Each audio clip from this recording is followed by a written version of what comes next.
Tout là-haut, le château de Montferrand.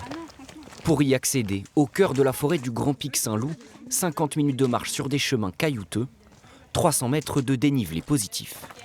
Il faut juste faire attention parce qu'il y a pas mal de caillasses, mine de rien, mais avec des bonnes chaussures, ça suffit. J'ai l'impression qu'après ça monte un peu plus.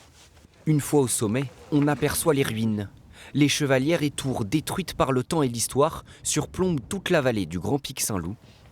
En prévision du futur chantier de restauration prévu pour 2027, des bénévoles préparent le lieu. Attention les pierres.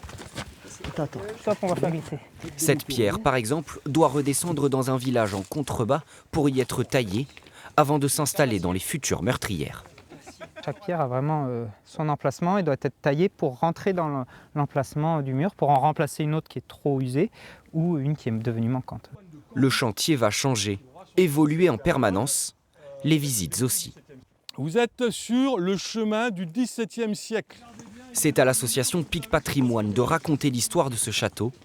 Il a traversé les époques et est aujourd'hui enfin ouvert au public. On s'aperçoit qu'il y avait 4 visites, on a 4 dates là, prévues pour les visites de chantier. Les 4 ont été remplies, ont été pleines très rapidement. Donc les habitants du territoire s'intéressent à ce patrimoine et ont envie de le découvrir. Ces visites, gratuites, semblent passionner un public curieux de pouvoir enfin s'approcher de ce château.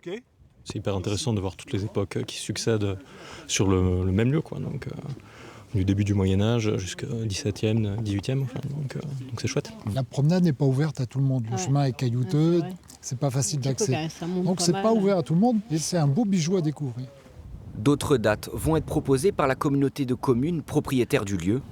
Le château de Montferrand est accessible aux touristes jusqu'au mois de juin.